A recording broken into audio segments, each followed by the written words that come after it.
Hello, welcome to the channel Y Stories. Enjoy watching. Luciana was sitting in a small cafe. There were few people. The weather outside was pleasantly warm, with small white caps of snow left in some places. Luciana felt out of place since the morning. She had a little argument with her father, who, as always, was in a bad mood. Lately, when problems arose in the business, Constantino Rivas became unbearable. He had a disgusting quality. He would lash out at those closest to him. Unpleasant words said by her father kept popping up in Luciana's mind. Each time she remembered them, an unpleasant feeling welled up in her chest. When her father would cool off a bit, he would always call, apologize, and offer some kind of peace offering. Her father solved all problems in life with money, gifts, and envelopes full of cash, even when it came to his own daughter. Julia rushed into the cafe, waving both hands at her friend. She was wearing a black coat that she loved so much. The girl carefully took it off to avoid creases, hung it on a tall hanger, and then headed to her friend's table. "The weather is just wonderful. Spring is almost here," Julia said cheerfully. "And you won't believe it, but Eugene proposed to me." "Really? Congratulations." Luciana almost exclaimed in surprise. "Oh, I don't even know if I should be congratulated. I don't know if I should say yes to him. He's somehow, unpromising. He works in his company, and he'll just sit there, won't even get a promotion. Why would I need such a guy? I want a good life. But living paycheck to paycheck just because the guy is lazy," Julia said, rolling her eyes. "How did you suddenly realize that he's unpromising? He's still very young." "Maybe he has everything ahead of him," Luciana said. Julia shook her head negatively. She took a large cup of coffee, took a bite of a pastry, and closed her eyes. "That's the thing, he's young. Pay attention, all the guys who were simple workers in their childhood, they stay that way. And then their kids finish regular school, unlikely to go to college because their parents can't afford a decent education," Julia said, rolling her eyes. "I didn't find myself in a dump. I'm not a silly Barbie to throw myself at any guy." "Well, I don't know. I think Eugene is a good guy. He loves you." "Lucia, what's the point? What's the point of his love? Love eventually ends, he'll run off to some other girl, and I'll be left with a child in poverty. You should use your head when getting married, so you don't regret later that your whole life went down the drain," Julia said firmly. Luciana shrugged, as she saw no point in giving advice. She felt that their conversation had dragged on. Luciana leaned back in her chair and looked at her friend. Julia just smiled. The conversation between them continued for another hour, but the topic had changed. Luciana was still going over the conversation with her friend in her head. When she came home in the evening, she briefly told her father about the content of their discussion. To her surprise, Senor Rivas supported Julia. "She's right. From childhood, they show you on TV that love conquers all, and then we have a bunch of 30-year-old women with children in their arms, all alone, with an absolute belief that all men are scoundrels. It doesn't work like that. You should choose a person for marriage primarily based on their qualities. And love. Love is something we build after infatuation. You can create it with your own hands," said Senor Rivas. "And how can you live without love?" Luciana asked. "Lucia, what is marriage, relationships anyway? People find each other to continue their lineage, to make life easier. Shared life, mutual support, assistance, the desire to find a kindred soul with whom you can go through thick and thin. And believe me, you can have all of that without the so-called infatuation. But such a marriage will stand the test of time, unlike your infatuation. Young people are just naive, don't understand anything," Senor Rivas said. Luciana just rolled her eyes. Her father laughed when he saw her reaction, awkwardly patted her on the shoulder, and then sat down opposite her. "You should choose a husband who will make life easy for you, so you can live for yourself and give him love, rather than turning into a domestic servant who has to do everything. You're the daughter of a millionaire, Don't forget that. Julia is right, listen to her words. I wouldn't agree either if you decided to marry an ordinary guy. Wealthy people are different. They have a different mentality, education, social circle, horizons. And some Johnny from the village. Well, let him marry his milkmaids, Senor Rivas said. Luciana decided not to dwell on this topic anymore. She nodded at her father's words, but still held her own opinion that love exists and is important. Soon, her father went to his office, and Luciana stayed at the table. She kept going over Julia's words in her head, and then her father's statements. It felt like they had conspired, even though her father didn't particularly like Julia after they first met. But maybe there was something in what they were saying. Luciana pushed her cup aside, leaned forward to cut a piece of cake. The door opened, and a bell rang. Luciana knew that one of her father's partners was supposed to arrive any minute now. Eduardo entered the house, looking around the expensive interior with a critical eye. Luciana straightened up at his audacity, staring straight at him. Eduardo lowered his eyes. The tall, slim man in a suit looked out of place here. Luciana couldn't stand it when her father invited partners home. He would mention it in advance to avoid scaring his daughter, but she still didn't like having strangers in the house. Hello. Allow me to introduce myself. My name is Eduardo Silva. I'm your father's partner. The man extended his hand. His palms were well-groomed, shining and glistening. It was clear that this person had never even held a rag in his hands. Luciana shrugged slightly, as if flexing her muscles. She extended her hand for a handshake. Eduardo turned her palm, kissed it immediately, and smiled. There was something unpleasant about his smile.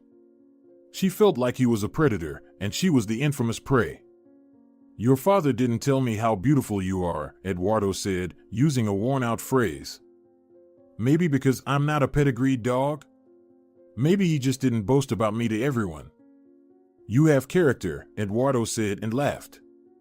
Luciana wanted to grab him by the lapels, drag him out of the house, and never let this person in again. Eduardo let out a few oily, unpleasant jokes that he found funny.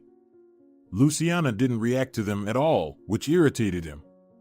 Another pompous jerk, she didn't like such people. I think it's time for me to go. I hope we'll meet again, Eduardo said. Luciana nodded, waited for this man to climb the spiral staircase and disappear into the office. Finally, she could finish her meal peacefully, lost in thought. An elderly maid entered the kitchen, quickly collected the dishes for the dishwasher. My father is determined to marry me off. You know, like in the old village, he'd sell me for 100 sheep, Luciana said with a weary voice. Oh, come on now. Your father, of course, is a strict man, but he wishes you well. Times are different now, thank goodness. No one can force you into a marriage. Your father knows what he's talking about, you should listen to him. Do you also believe that it's not worth marrying for love? Luciana asked. Senora Ponce shrugged. She paused for a moment, adjusted her pristine white apron. I got married for love the first time. I loved the person so much that I couldn't catch my breath when I was around him. I did everything for him, built my whole world around him. I forgave everything. As they say, I was a wise woman. But he wiped his feet on me, found someone else, left me with a child in my arms. So, I ended up all alone with my love. The second time, I got married with a clear head. We've been living soul to soul for 20 years now. You should choose a partner with your head. The heart is blind, Senora Ponce said. My parents got married for love, Luciana said. Your mother was a wonderful person. A wonderful woman who could give your father a peace of mind, to put it bluntly. But your father was a worthy man too. Their love happened as a continuation of their choice to be together. Perhaps that's the ideal scenario, though who knows? I don't know a single couple who've lived in love for even 10 years. They either divorce after 3 years or endure each other as long as they have the strength or until the children grow up. Luciana didn't want to continue the conversation. She didn't want to further doubt the words she had in her head. She still wanted to get married for love and have everything turn out the way it should. Luciana looked through photos of her mother, constantly pondered whether her mother loved her father. Her mother had died a long time ago in an airplane accident that had led to a catastrophe. More than 10 years had passed. Luciana no longer cried when she thought of her mother, but her bright image still remained in her mind and before her eyes. By the time Eduardo descended the stairs, Luciana was getting ready to leave. She left an open book on the table. The man rudely picked up the book, looked at the cover, and chuckled. "Is something bothering you?" Luciana said quite directly. "I didn't think such a delicate lady would be into detective thrillers," Eduardo chuckled. "You should be reading something romantic." "Since when do I have to ask what to read?" "Don't get me wrong. I was just. This is not your house. And please allow me to read what I want in my own home. Take your head out of the 18th century. Nowadays, women can afford to do anything," Luciana replied bluntly. She climbed the spiral staircase and went to her room. She heard Eduardo stomping in the hallway, and then he simply left, slamming the door. Luciana couldn't stand opportunists in the house. She had talked to her father many times that it was not right. The longer these conversations dragged on, the more she thought that it was time to get her own place. Luciana was getting ready to meet her friend. She thought about her father's words. Lately, he had been talking a lot about her becoming part of the family, which meant she had to contribute in some way. By the way, she had no intention of getting involved in her father's business. She couldn't stand all those processes, offices, employees whose heads were constantly bent over monitors. Every time she thought about it, it made her uncomfortable. Luciana could work with animals, open a beauty salon, or create a chain of photography studios. She wanted to do something kind, creative, and enjoyable, but not a business that involved managing hundreds of people. In reality, Luciana often thought about returning to her mother's large house. It was located in a modern, large village about 100 kilometers from here. There was a special atmosphere there, different air, and different people. Moreover, the house stood completely alone. From time to time, her father would send a team there to clean and maintain it, so no matter when you arrived at the house, it was always clean, cozy, and well-kept. Luciana could talk to her father, gather her things, and leave, but she knew he would be against it. Senor Rivas was most afraid that his daughter would inherit her mother's love for the land.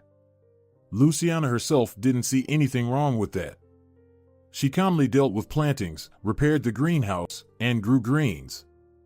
But then her father just took her away from there, and she didn't have the courage to resist him. Now Luciana was old enough to make decisions independently, but every decision she made was accompanied either by financial rewards from her father or by punishments. If before Luciana was afraid of being left without her father's support, now she increasingly thought that it was the only way to gain freedom. By the time Luciana stepped into the hallway, her father was already waiting downstairs. It seemed as though he was waiting for her for a conversation, and she didn't like it at all. When her father had that look on his face, the conversation often ended in a quarrel. "Luciana, where are you going at this late hour?" her father said with a doubtful voice. "It's only 4 o'clock.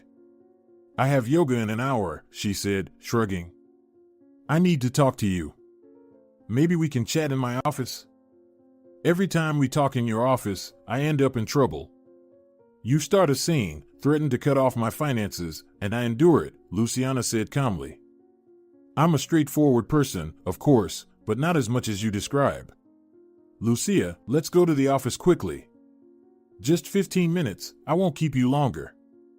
Luciana rolled her eyes, but still went up to the office. She knew that if she didn't agree to her father's conditions, there would be a scene downstairs. He was the kind of person who couldn't tolerate anything. Luciana was afraid of disappointing her father again because he could quickly put her in her place. What would it be this time? Forbid her to go to university?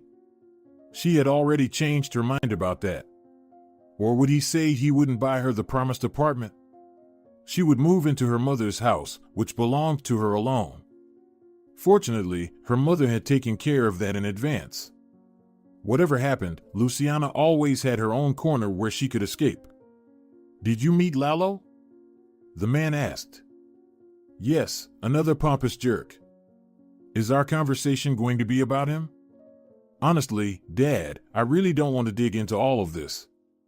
All these guys are exactly the same, born with a silver spoon in their mouths, and they think the world owes them," Luciana said. "As you grow older, you become more and more like your mother, stubborn, headstrong, sharp with words. Men won't marry someone like that," her father summed up. "We're not living in the Middle Ages when a daughter had to be married off. Maybe I won't get married at all. And by the way, why are we having this conversation? I want you to go on a date with him. He asked for my permission like a true gentleman, and I'm already curious about your opinion. Let me get this straight. Two grown men suddenly decided to dictate the life of a grown woman? Am I not a living person but a carpet to be sold?" Luciana exclaimed in amazement. "Luciana, I just want you to talk to him. If you get along, it will be good for the business. And if you end up getting married, this union will benefit both of us," her father said. Luciana stormed out of the office before he could start a new sentence with all his arguments. Luciana couldn't understand why she should obey her father's orders, let alone marry a man she found unpleasant. Just to be sure, she checked the calendar. Had she accidentally traveled a few hundred years back in time? Luciana went to yoga with her friend in a terrible mood. Inside, she was seething with anger. How could he make such a proposal? And if there was a normal guy, but this one? Luciana shuddered. She wanted to turn around, go back to her father's office, and give him a piece of her mind. Luciana walked down the long corridor of the sports center. She changed, participated in yoga, and it helped calm her down a bit. Today, Luciana promised to give Julia a ride home so she wouldn't have to call a taxi. Luciana was so angry that she spilled all the information to her friend in one breath. "So, does that mean he's really wealthy?" Julia asked. "Well, it's more like his parents are wealthy. Those who've earned their fortune never act like that," Luciana countered. "Maybe we could meet up together? Just spend some friendly time, have coffee, chat, and I'll take a look at him." "Luciana, I think you're being too biased towards him. When I first saw Eugene, he seemed like a complete idiot to me. Sometimes guys act completely foolish when they like a girl. Maybe he's sitting at home right now feeling like an idiot for recommending a different book to you. Maybe it's worth giving him a chance." Julia asked. "Oh, not you too," Luciana retorted. "Luciana, don't be angry with me. Finding a good, decent man these days. Oh God. Such men are scarce as the hen's teeth. They're all mama's boys who can't detach themselves from their mother's apron strings. Maybe your dad is right. Maybe he found you a worthy person. Call Eduardo right now and have him come over." Luciana looked around anxiously. Maybe she shouldn't rush things? The next day, she called Eduardo and suggested that he come to a cafe where she would be with her friend. Luciana felt out of place from the morning. They were supposed to meet at a restaurant decorated in a nautical theme, which seemed out of place. Luciana felt strangely uncomfortable. It was as if she had been plucked out of her usual life and placed in a silly comedic novel. Luciana took a deep breath and descended a few small steps. The hostess who greeted her led her to her table. Eduardo entered right after her, and then Julia rushed in. Luciana could tell from her friend's eyes that Julia found Eduardo attractive. But Luciana herself would have preferred to spend time somewhere else with a completely different person. "Well, ladies, let's have a drink to get acquainted," Eduardo said, breaking into a broad smile. Despite the overall smooth conversation, Luciana saw nothing but pretense in his words. He seemed pompous, artificial, all wrong. Luciana felt like she was next to him as if in a wax figure museum. Only, for some reason, this figure was talking and pretending to be a real person. Luciana wanted to get up and leave right now. This conversation made her nauseous. It was like riding in an old car over bumpy roads. Here, the day after tomorrow, we will definitely go to sign the contract. In general, I've always believed that I was literally born to be a businessman. This is just not for me, digging in the ground, dealing with manure, Eduardo said with disdain in his voice. I enjoy working in the soil, planting, harvesting, tending to greenhouses, and taking care of animals, Luciana said. Eduardo burst into laughter loudly.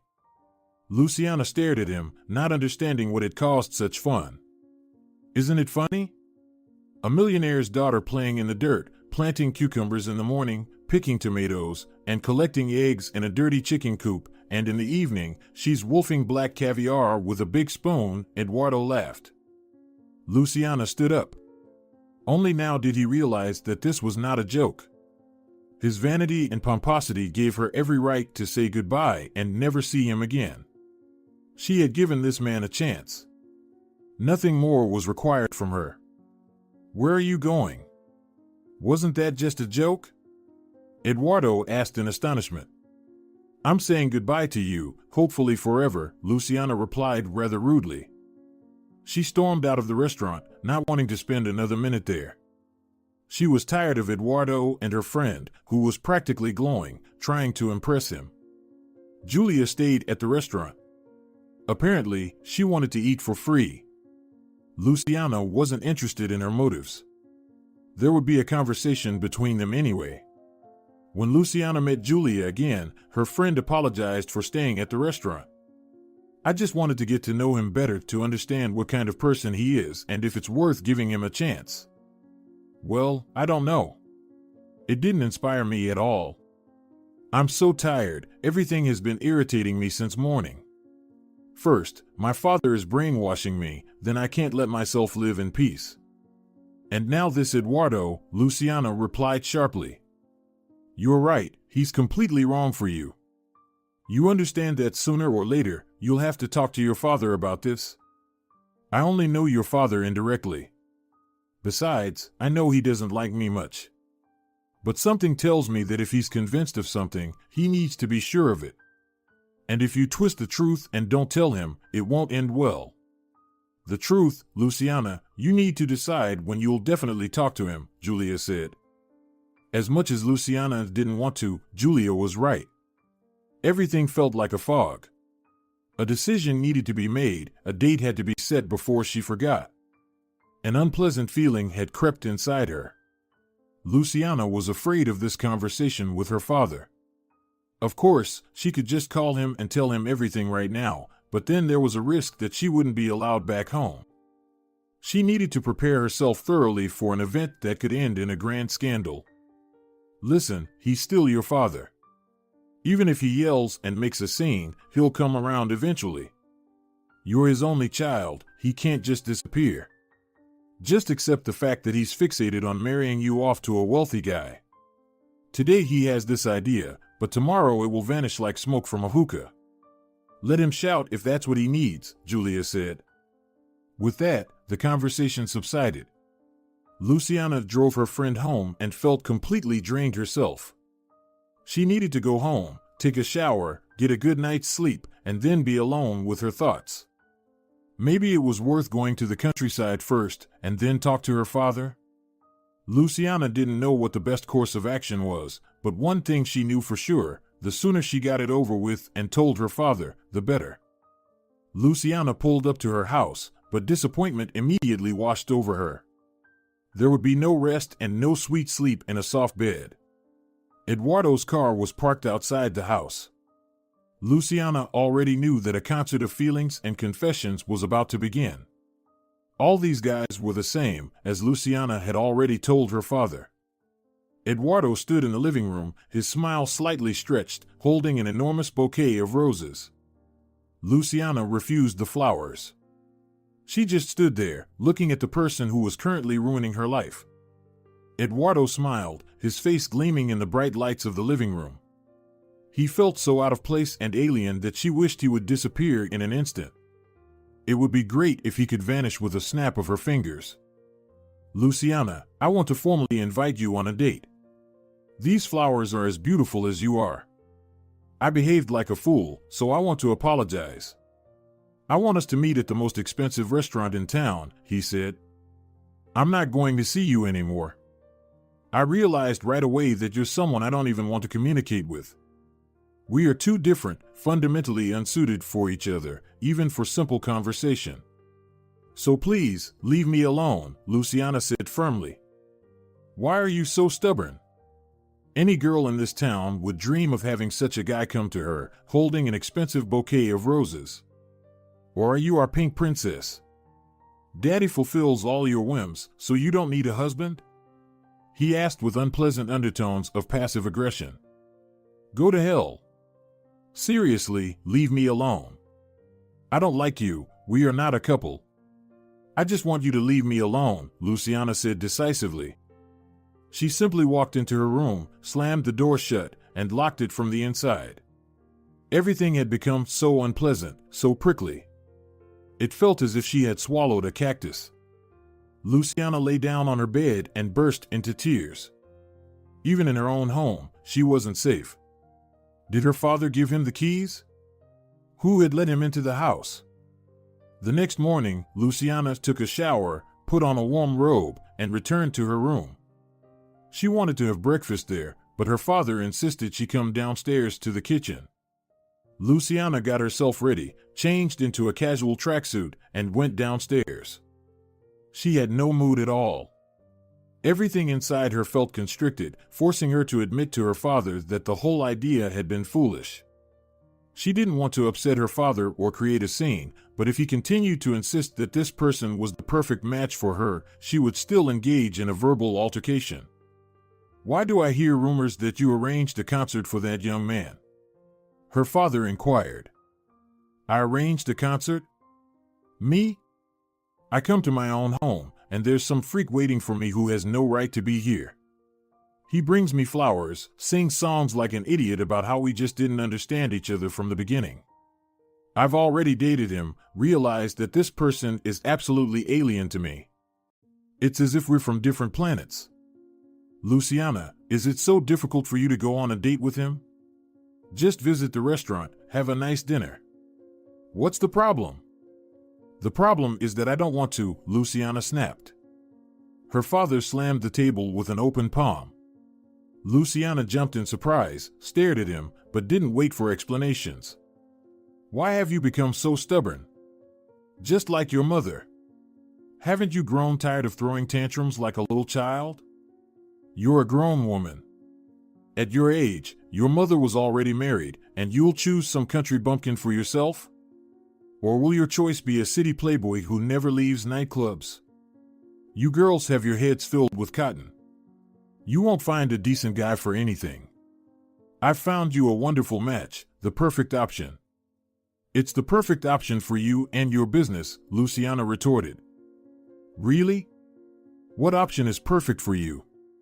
Her father said with anger in his voice. To be left alone. Luciana yelled. The scandal she least wanted was growing, spreading like ivy on a battered wall. Luciana realized that she could hardly stop herself, and word by word, they argued again. Her father was throwing his threats around, which were worth nothing. Luciana stormed out of the house and decided not to do anything else. No more conversations until she calmed down. Luciana drove through the city in her car. The traffic coming towards her didn't concern her at all. She was angry, frustrated, and kept hitting the steering wheel. She was exhausted from her father's constant instructions and conditions. It felt as if he were doing everything to spite her. Damn car, damn Lalo. She yelled. Luciana couldn't contain her own anger. She turned on the music, trying to distract herself at least a little. She slammed the car door shut as soon as she got out. She had rented an apartment in the city. She wanted to stay there for a while. It was a place that only her friend knew about, and her father had no idea. Here, Luciana could truly feel safe, and no more Eduardos would find their way here.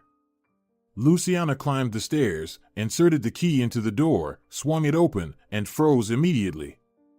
The sounds were as if someone had deliberately put on a pornographic movie. When Luciana stormed into the bedroom, she was dumbfounded to see Eduardo and Julia there. Julia screamed, wrapped herself in the sheets, and started crying right away. Eduardo lazily started to put on his clothes. "Get out of here, both of you. What the hell are you even doing here?" "Julia!" Luciana shouted. She left the bedroom, feeling nauseated by all the smells. Her head was spinning from the realization that her friend had treated her even worse than her own father.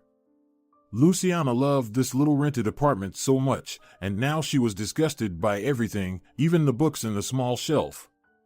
Here, she could have felt at peace, not thinking about anything. She had given her keys to her friend only once, so she could spend the night after a fight with her boyfriend. Did she make a copy of the keys? The man entered the kitchen first. Eduardo was fastening his pants and looking at the girl mockingly. Luciana couldn't understand what else he wanted. "This is my apartment. I don't want to see you here anymore. If I find out you've been here, you'll be charged with illegal trespassing. I'm not going to play hide and seek with you. If I find out again that you've been here, I'll file a complaint. And if we're going to compete with money, trust me, I can have you arrested," Luciana responded rather harshly. She saw no point in finding a polite approach with him. He was not the kind of person she needed to be polite with. Eduardo immediately stopped smiling. Apparently, her stern tone had a much more intimidating effect on him than he expected. "You know, you have too much pride for such a young age," Eduardo said. "You know, you have too much arrogance for such a young age," Luciana replied in the same tone. "I suggested that you go on a date, talk to your father, did everything to make it go smoothly. Do you think I was thrilled about this forced marriage situation? We could have gotten married, but each of us would live our own life. On paper, there would be stamps. Everyone would benefit," the man said. "Everyone except me," Luciana said with a forced smile. Eduardo laughed. At this moment, Luciana wanted to grab a ladle and hit him so hard that there wouldn't be a trace left of his white teeth. She was angry with him, but more than anything, she was angry with herself for even allowing him to be here. One thing Luciana was sure of, she had made the right choice by refusing to go on a date with him. And even more so, she would never agree to this infamous marriage. "You won't escape anyway," Eduardo said, suddenly changing his tone. "What do you mean?" "I mean it directly. You're a helpless girl, you'll do whatever your father tells you. Even after all this, if he tells you to marry me, you'll agree. Maybe not right away. Maybe in a month or two, but you'll agree because he'll leave you penniless, and you won't survive like that. He'll set the conditions. At first, you'll pretend to be a princess, but then, when you've lived without your father's money, you'll quickly crawl back to him on your knees and agree to any terms. So, we'll definitely talk more about this," Eduardo said. He left the apartment, leaving behind an unpleasant musky scent. The perfume was expensive, but the smell was disgusting. Luciana sat at the table and waited for her friend to come out so they could discuss the situation that had unfolded. When Julia finally emerged, Luciana wanted to throw her out even without a conversation. She was the last person Luciana expected to stab her in the back. "How could you? I let you in here when you were in trouble and feeling bad.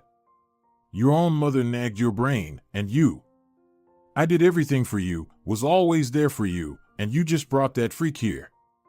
I don't care anymore. Sleep wherever you want and with whomever you want, but why him and in my apartment? Don't you realize how awful that is?" Luciana exclaimed indignantly.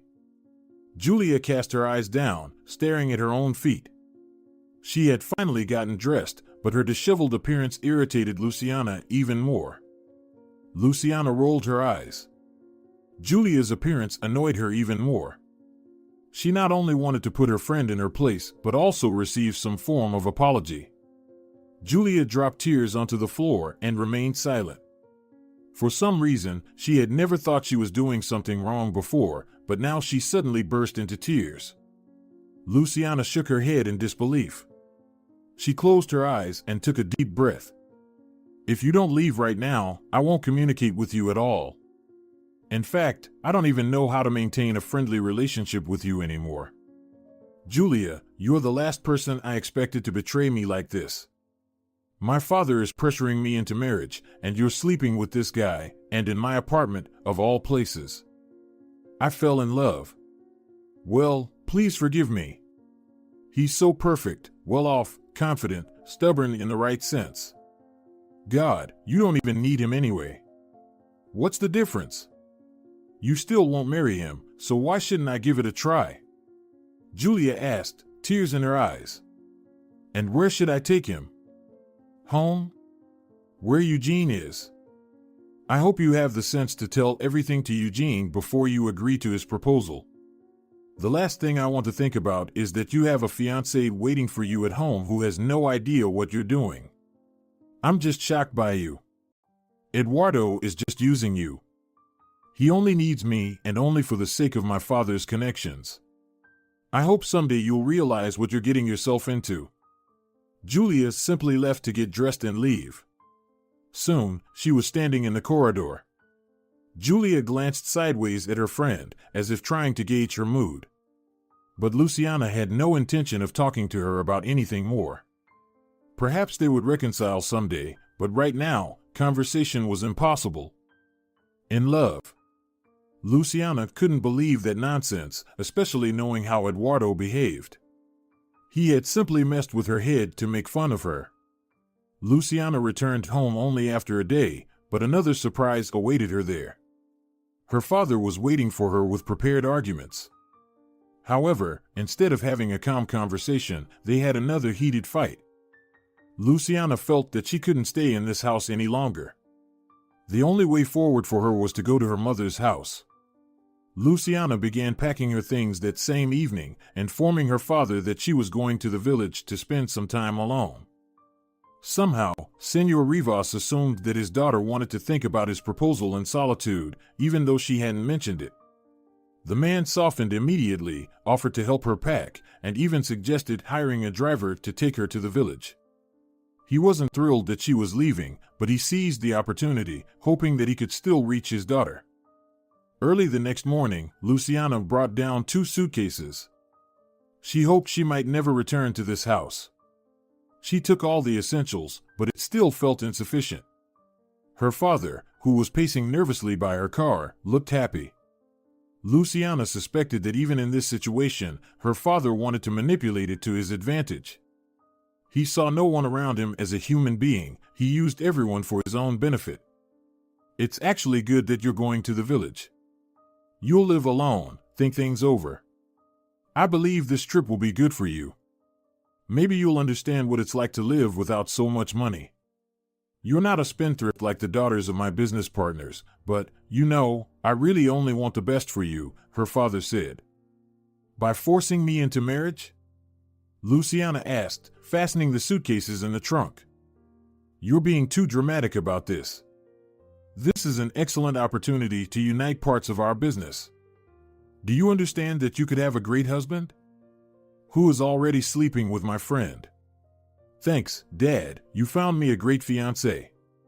But he comes with money, right? Luciana inquired. He just wanted to teach you a lesson so you would realize what you're losing. It's like selling a bag of manure to someone who has no idea what to do with it, shoving it in their face, and repeating that they're losing out on something great, Luciana said. Her father rolled his eyes. Apparently, his confidence that this trip would benefit him was fading with each passing moment. Luciana got into the car. Senor Rivas approached the open window. He leaned on the door and looked into his daughter's eyes. I can be very harsh with you, as you well know. Right now, we are talking as equals so you understand that I'm on your side.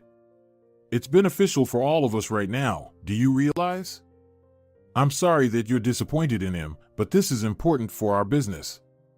Then you should have had 10 daughters, united all the businesses in the world, and then gone back to the Stone Age where women have no rights, Luciana snapped.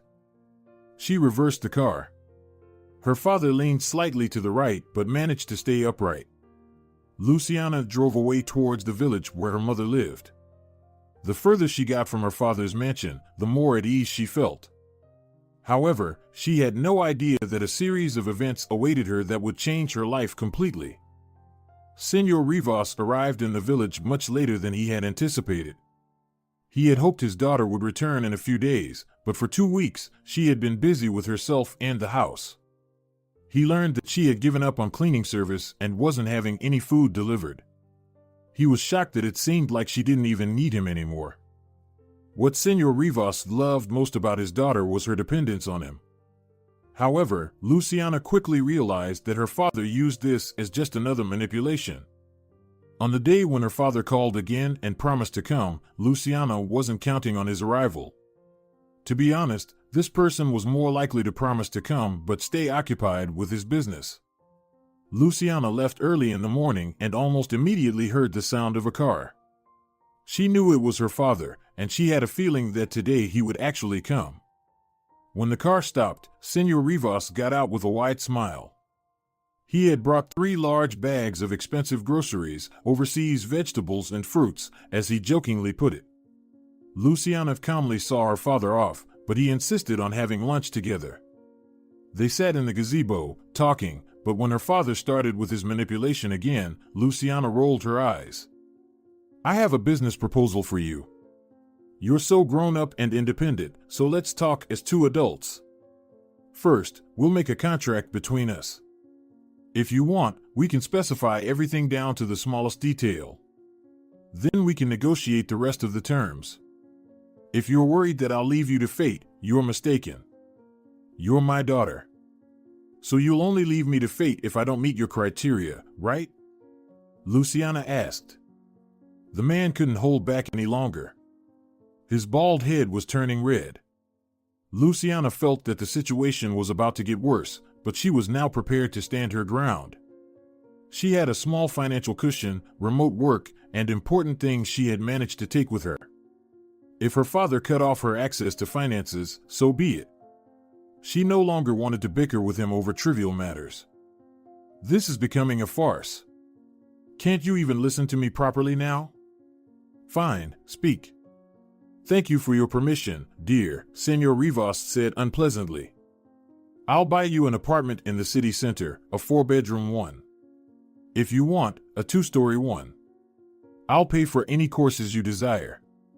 I'll also open a business for you to enjoy. Do you like these terms? But in return, I have to lie in bed with the man you've chosen for me. No. You know what? If you ever offer me that again, you are obligated to marry him. We have already decided everything. Oh, you've decided everything. Then go ahead and marry each other. They decide. I'll marry the first person I meet, got it? Luciana shouted. Her father lost his temper, slammed his fist on the table, and stormed off to his car. He got into the car and disappeared, leaving behind only a big cloud of dust. Luciana took a deep breath and forced herself to calm down. She had spent so much time calming down after that situation that she wouldn't allow herself to get worked up again. Luciana changed her clothes and decided to go fishing. It was a fine day today, the perfect time for simple rural activities. After a life of luxury in the city, the rustic simplicity seemed wonderfully beautiful to her. Luciana walked along the dusty road. Everyone around was busy, they greeted her, and sometimes waved their hands. Luciana could literally feel the friendliness of people who were not interested in her financial status. They were just friendly because they were good people. That's what Luciana liked about this place. Apparently, this was what also appealed to Luciana's mother, who often came here. Luciana stopped by a chestnut horse. The horse turned its head over the fence, stuck its head into a bucket, but found nothing interesting. Luciana burst into laughter, took an apple out of her pocket, which she intended to snack on by the river. The red-headed horse munched happily on the apple. "Do you like it?" asked Milicho, a limping guide who approached the horse and patted its neck. When Luciana saw him for the first time, she didn't pay much attention to him. He was a simple guy, smiling, but his limp was quite noticeable. "I've always dreamed of learning to ride, but I was always afraid to even get in the saddle," she said with a smile. "So get on now." Why wait? Milicho asked and laughed. Luciana froze for a moment. She thought he was joking, but Milicho was not joking at all. Come on, hop. I'll saddle him up and take the reins. Don't worry, he even takes kids for a ride like a crystal vase. Luciana decided to seize the opportunity. Milicho saddled the chestnut horse, set up a small wooden step for her. Luciana quickly got into the saddle but immediately grabbed the pommel. Milicho laughed, patted the horse's neck, handed Luciana the reins, and stepped back a bit. The horse slowly started to move in a circle. Then it shifted into a trot and Milicho explained how to ride. Luciana was terribly scared, but at the same time, she felt an unforgettable happiness. Luciana started attending regular training sessions every day. She enjoyed working with horses immensely, even surprising herself. On rainy days, she would come to clean the horses, scatter their feed, and sometimes help with throwing the manure out. On other days, she attended training sessions. Quickly, Luciana mastered the basics of riding. Though she sat somewhat unsteadily, she loved it with all her heart. The longer Luciana engaged in horseback riding, the more she fell in love with Miguel. Despite his disability, Milicho was a cheerful, kind guy. He looked at her with the devotion in his eyes, like a puppy. Quickly, a relationship blossomed between them, and locals started teasing them that a wedding was on the horizon. They also joked that the prince didn't come on a horse, he sent the horse for the bride. Miguel was a local tractor driver. Luciana often gathered her horse in the mornings and rode out to the fields to stretch her legs and watch her boyfriend at work. This life meant everything to her. Money no longer mattered. After the conversation with her father, he had indeed cut off her access to finances. He even blocked her mobile banking, so she couldn't receive a penny. However, Luciana didn't even let herself be upset about it. But one day, Luciana finally persuaded her father to come. Señor Rivas, completely satisfied, was sure his daughter had come to her senses. He was driving to the village, humming a tune to himself and singing along with the radio. His mood was simply fantastic. He would get her consent now. In a month, they would be married, and then they could do whatever they wanted, as long as the necessary paperwork was in place. Luciana, who was very nervous, didn't even suspect that her father was counting on her favor. What favor could even be discussed? When he arrived, Luciana sat her boyfriend down, waiting for her father to enter. She had set the table and was clapping her hands impatiently. Her hands were trembling with anticipation. Luciana knew she wouldn't be able to stand this for even another day. When her father entered, he stared at his daughter. "I want to introduce you to my F." "What? Did you really decide to marry the first person you meet? I thought you had finally made up your mind." "Yes, I made up my mind. Milicho and I want to get married, so I wanted to introduce you to him, and you keep interrupting me. Can't you just be happy for me?" The man didn't say anything. Señor Rivas stormed out of the house again, just like last time. Luciana breathed a sigh of relief. It was all over. Her father would never forgive her. But maybe that was for the best. She was tired of constantly being at his beck and call. Luciana felt foolish. Her head was pounding, and nausea crept up her throat. Because of nerves, she could spend weeks trying to recover. But this time, she came to herself by evening. Apparently, she was mentally prepared for her father not to agree to such a groom. "Don't get too upset," Miguel said. "For him, money is the only idol. I'm tired of explaining to him that I want a different life. I won't marry on his terms. If he doesn't understand me, then it's no longer my problem. I'm very tired, Milicho. I just want everything to be okay. What's the value of money anyway? Sure, you can get a different car, but we'll still be on wheels. Yes, you can buy an expensive shirt, and I can get one for $10, but in the end, we'll both be dressed. You know, I don't see any value in money. If we have money, great, and if not, well, it's not a big deal. We'll manage somehow ourselves, right? We both work, so everything will be fine, Miguel said. His confidence seemed to transfer to her. She listened to him, willing to listen for hours. His voice calmed her. Milicho talked about how they would build a future together, and even if they were left without any financial support from her father, it wouldn't be a problem. When Luciana first met Milicho's mother, she was very afraid. She literally trembled, awaiting the mother's decision. She feared that this rural woman would outright reject a city bride for her son. However, Sonora Lucero turned out to be a very kind person. She welcomed her future daughter-in-law and rejoiced in her every visit. They made dumplings and pies together, spending hours preparing preserves for the winter. Their connection was so strong it felt like they were best friends. Julia visited her friend's village only a few months after the incident in the apartment. They had spoken on the phone a few times, and Luciana hugged her, welcomed her into the gazebo, and set the table. Julia was glad that Luciana was no longer holding a grudge against her. I'm ashamed of how I acted back then.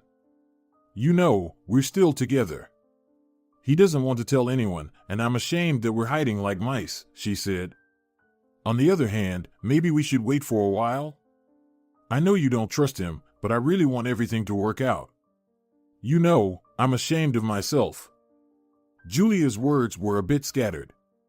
It seemed as though she could hardly align her own thoughts. Luciana warmly embraced her friend.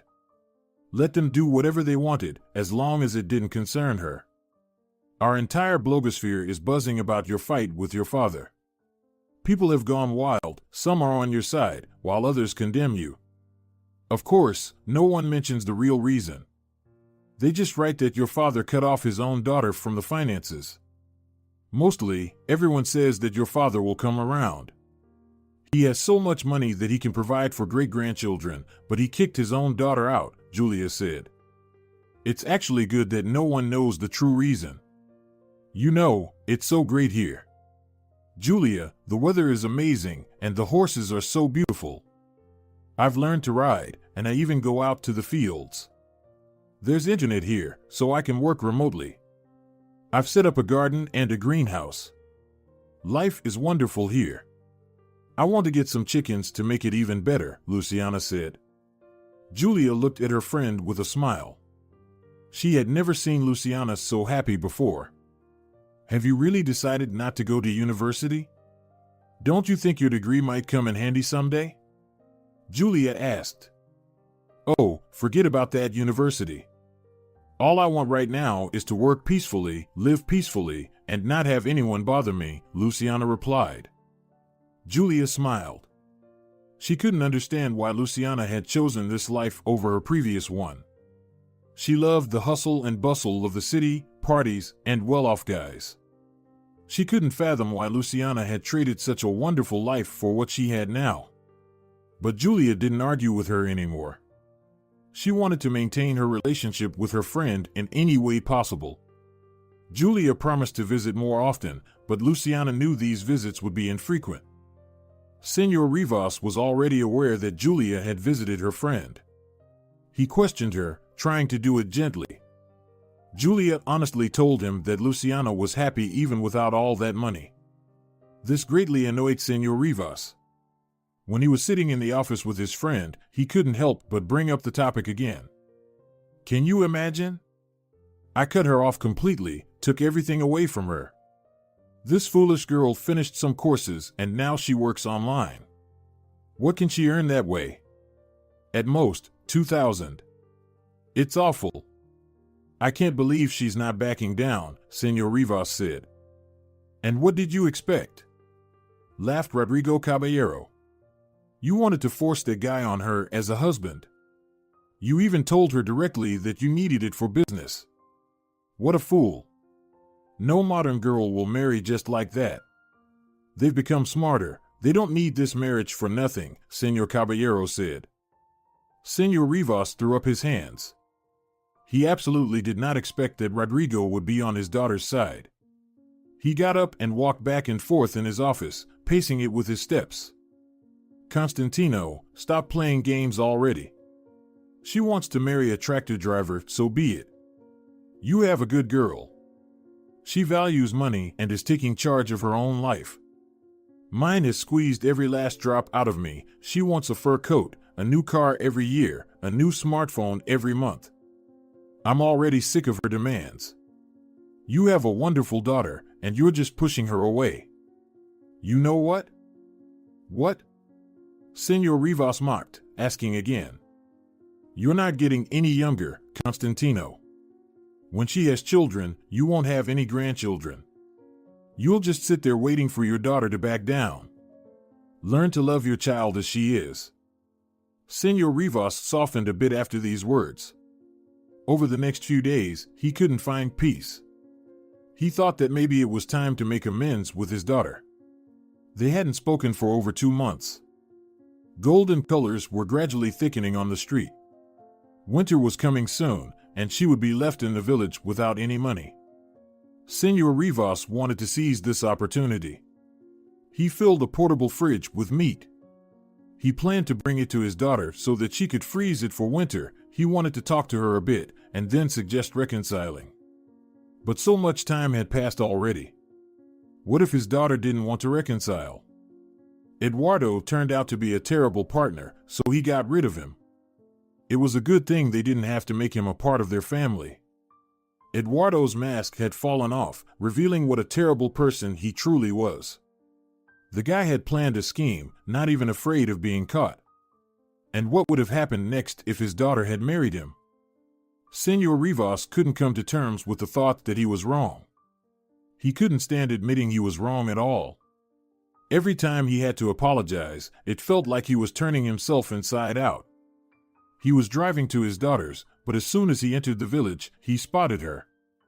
Luciana was riding a black stallion across the field. He recognized her from afar, her slender shoulders, long chestnut hair tied in a braid. Senor Rivas took a deep breath. Luciana's mother loved horses immeasurably. She loved them so much that she was willing to do anything to get back in the saddle, hug the horse, and inhale the scent of the stables. And no tricks or bribes worked on her, so it's not surprising that her daughter inherited this quality. Sonora, can you tell me where Miguel Lucero lives? Senor Rivas asked. Milicho? He lives on Crafter Street. He's a good guy. He helped me just yesterday. Why do you ask? The woman inquired. My daughter wants to marry him, that's why I'm asking. Is this your daughter? The woman asked, staring at the expensive car of the man. It seems like you don't love your daughter too much.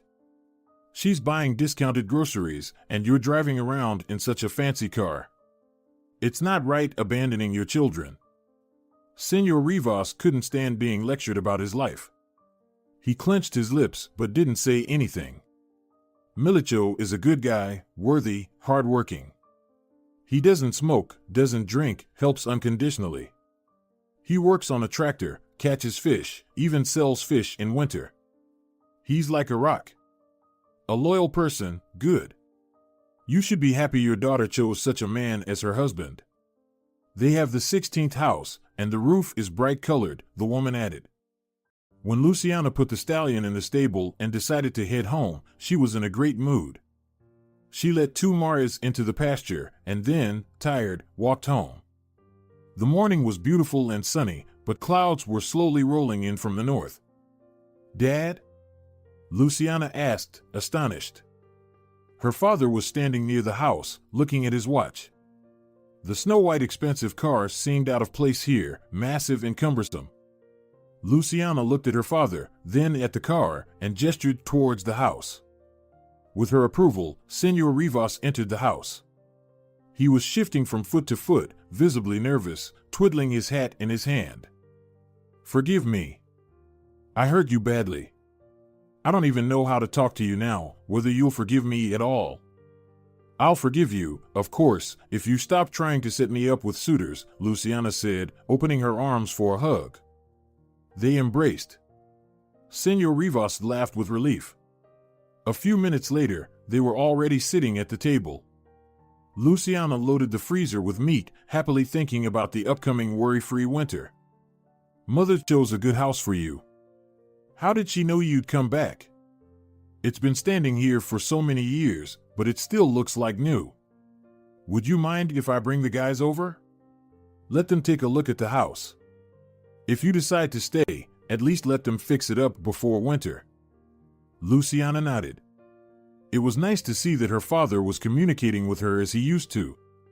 It was pleasant to realize that he had finally decided to apologize, and there would be no more of those foolish conversations between them. "I'm ready to talk to your Miguel.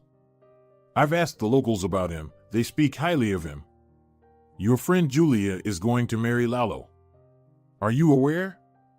The conversation about Eduardo was so unexpected, especially in the context of what had just been said, that Luciana froze for a moment.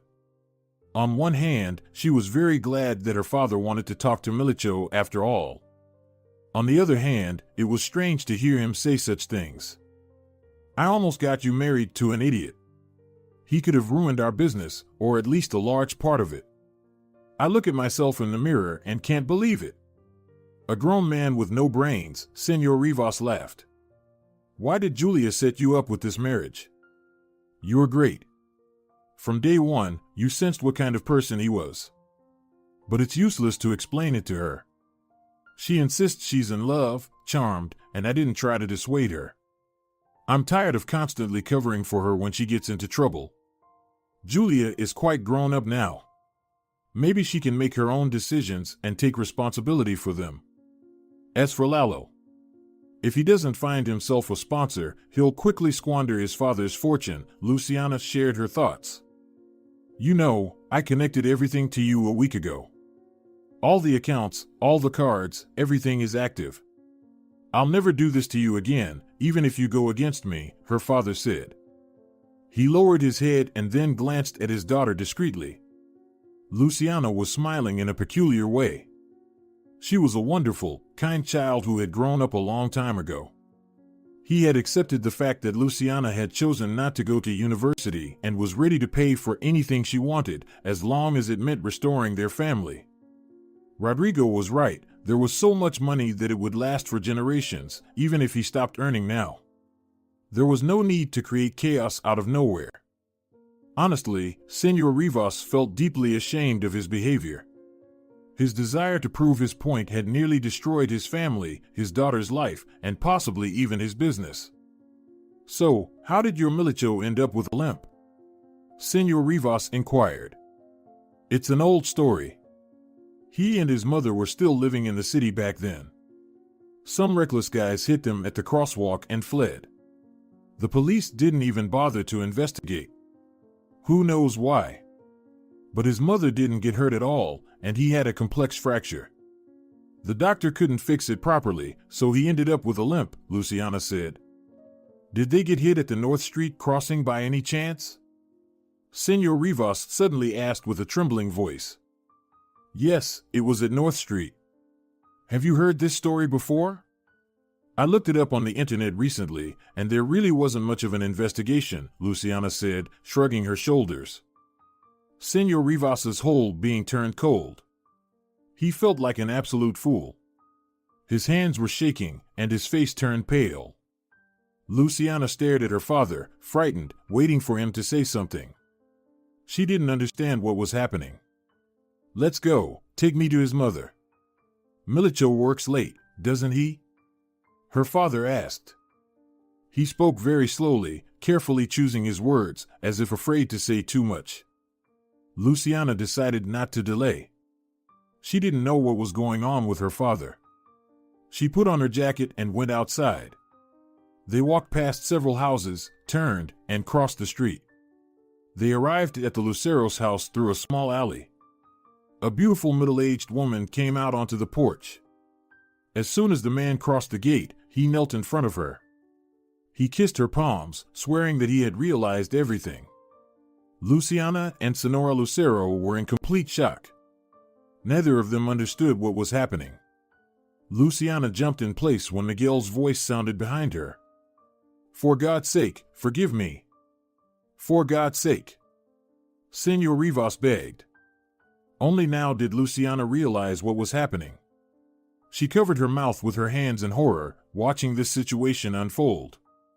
Miguel was already standing next to his mother, hugging her by the shoulder.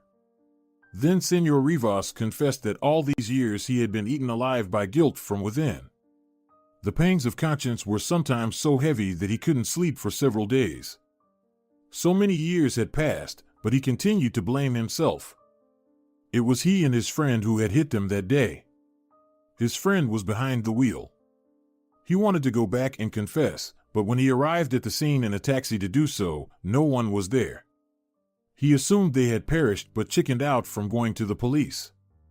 That was all so many years ago. To his surprise, Senora Lucero forgave him quite quickly.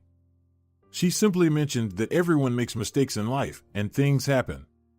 Miguel also decided to forgive him. They were sitting in the kitchen, talking, within a few minutes. Senor Rivas noticed that Senora Lucero and Miguel's house was falling apart. The house was so old and worn down by life that no amount of repairs could help it anymore. Plus, the Luceros lived very modestly. That evening, Senor Rivas was getting ready to go home. There was no way to persuade him to stay any longer. He looked at his daughter with an indescribable sense of guilt. He had ruined her life, it seemed. He had turned her husband into a disabled man. Is there really no way to fix this? Senor Rivas asked. I looked into it. Only one doctor in Capital takes on such cases. The cost there is astronomical. We started saving money for it, Luciana said.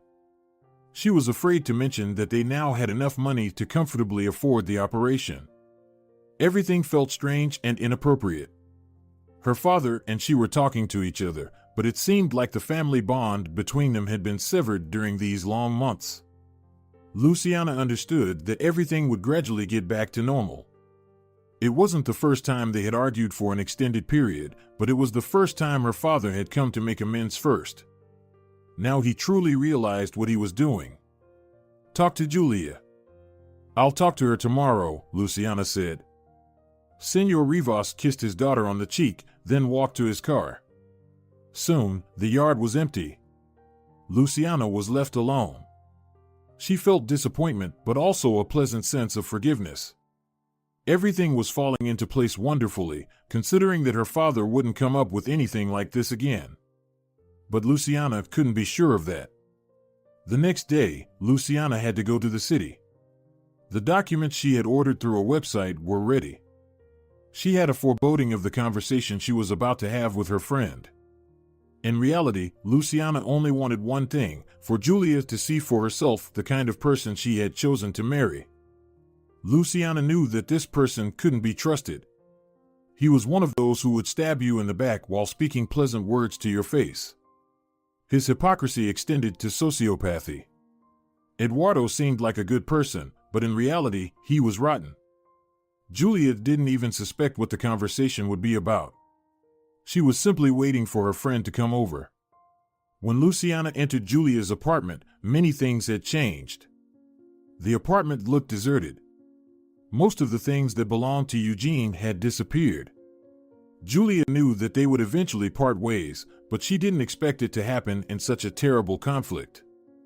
After their breakup, Luciana had occasional communication with Eugene, and he was clearly not happy with the situation. But even Eugene, an interested party, had immediately told his beloved that she had chosen a repulsive person to spend her life with. I'm so glad you came. I think we have something to discuss. You made up with your father. That's good. You're getting married to a good guy, at least that's what you say. Maybe everything is really going well for you, Julia said. She placed several boxes of sushi rolls on the table. The doorbell rang. Julia thought it was Eduardo. She hurried to the window to see his car, but it wasn't there. Julia looked somewhat hesitantly at Luciana and then headed towards the front door. But when she opened it, she didn't recognize the woman standing in front of her. Victoria stood there, wearing an expensive coat with a fur collar. When you look at such women, you immediately understand that they live more than comfortably. Can I come in? Victoria asked. Without waiting for a response, the woman stepped over the threshold. Julia took a step back, unable to refuse her. The unfamiliar woman exuded an aura of confidence and prosperity. Luciana got up and went into the hallway. "So, you're Senor Rivas's daughter, right?" "I knew your mother. You resemble her very much," Victoria said. For some reason, Luciana thought that she had seen this woman before. Her black hair cascaded in soft waves, almost detaching her from details. The woman had no intention of taking off her expensive coat and boots. She remained standing in the hallway, closing the door behind her to prevent the neighbors from hearing any gossip. Julia stepped back but immediately bumped into her friend, who stood behind her. Luciana felt more courageous with her friend by her side. "My name is Victoria Benavente. I am Eduardo's wife, or rather, his ex-wife," she said in one breath. Luciana immediately remembered where she had seen this face before. Her mother had once taken her to a music school, and that's where she had first seen Victoria. Other kids used to make fun of her surname, calling her Countess Benavente. Those words immediately surfaced in Luciana's mind. Eduardo, the man you consider a wonderful, wealthy groom, is actually broke. He has debts of over 10 million. He wants to marry you to sneak in a prenuptial agreement and then pass on the debts to you or offload most of them onto you. I married him because I fell for the beautiful picture and didn't have time to see what lurked behind it. He married me only to live well off money, without doing anything." Luciana suddenly felt a weight lifted off her chest. Today, she had come to convince Julia not to marry this man, but the situation had taken a surprising turn. Victoria didn't even raise an eyebrow. She looked at the two young women, shifting her gaze between them. "He uses women to live comfortably.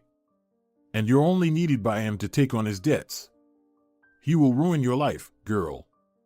Of course, you can choose not to believe me, but take a look at this." Victoria handed Luciana her phone. Even over her friend's shoulder, Luciana could see the text messages. Eduardo was begging Victoria to mend their relationship, swearing that nothing bad would happen anymore. What was most frightening was that the messages were dated yesterday. Julia was even more stunned by what was happening. Victoria stood there for a few minutes. She didn't wait for a response and simply left the apartment, leaving behind only the trail of expensive perfume. Julia first froze and then suddenly stared at Luciana. "You came here to convince me not to get married, right?" Julia asked directly.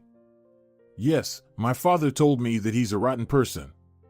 He was planning a whole scheme, a hostile takeover, and a direct one. He left his own mother with no money, and she passed away a long time ago. There's a whole trail of trouble following him. I was afraid you wouldn't listen to me," Luciana said.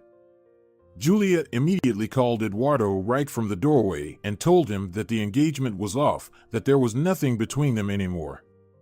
Eduardo poured a heap of insults onto her, but Julia didn't listen any further. She ended the call, waving her hand at the phone.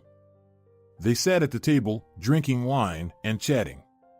Luciana hoped that Julia would still find her happiness, and she felt sorry for tearing apart such a strong relationship that Julia had with Eugene.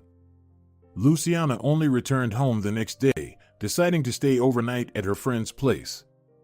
Miguel rushed to her literally a couple of hours after he saw her car on the outskirts of the village. "Your father." Miguel gasped. He clearly rushed here to deliver the news as quickly as possible. Luciana took the documents that were in Miguel's hands. She sat there, staring at the text printed on the pristine white paper. The round blue seal left at the very bottom confirmed that the documents were authentic.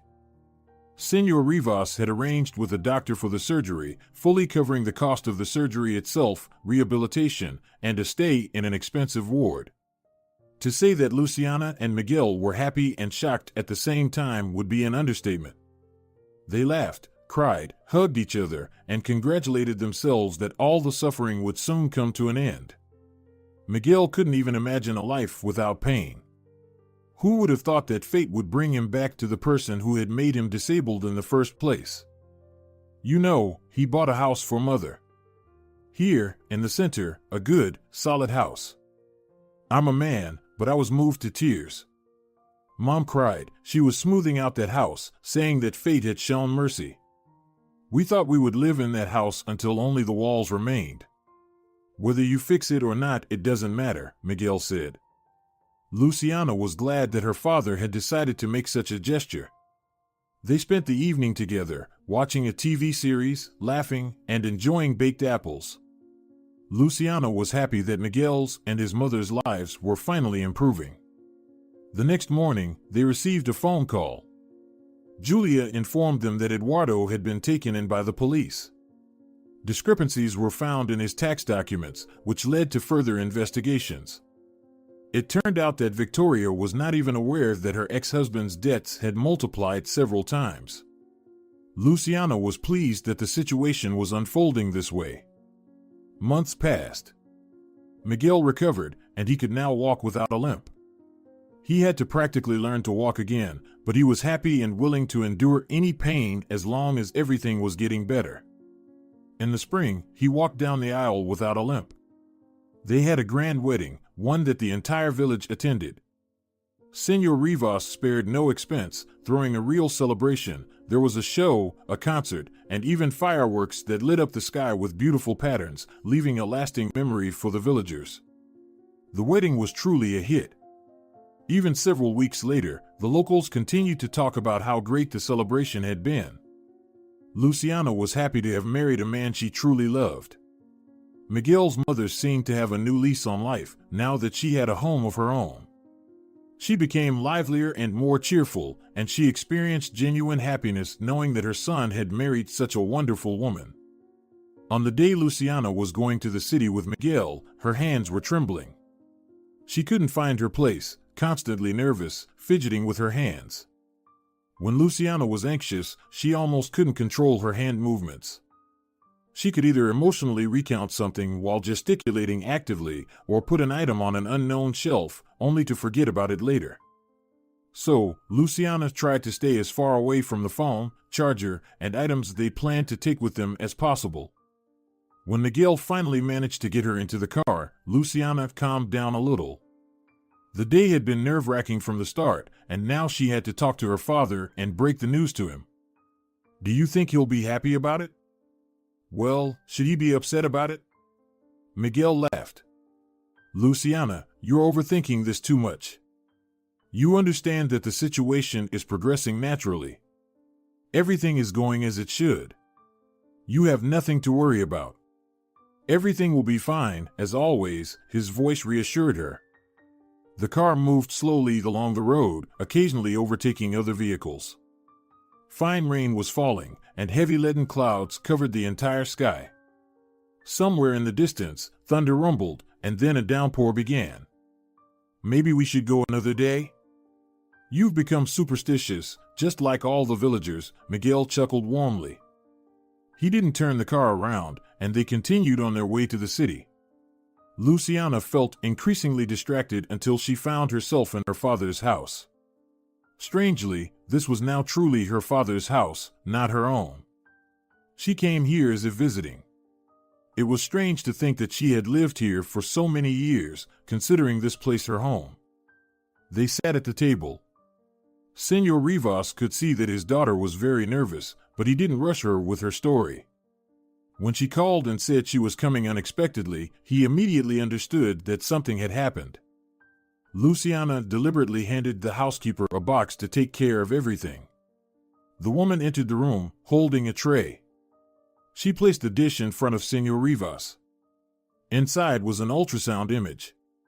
For a moment, Constantino sat there, looking closely at the small black and white image, at the documents, and the doctor's report. He simply stared, as if fixed on one point, not fully comprehending what was happening. Then suddenly, he shouted, jumped up from his seat, clapped his hands. He shook Miguel's hand, hugged and kissed his daughter, literally jumping up and down like a child. I'll be a grandpa. I'm going to be a grandpa. He shouted, overwhelmed with joy. You'll be a grandpa twice, Dad. We're having twins, Luciana said, but her voice carried more of her own worry.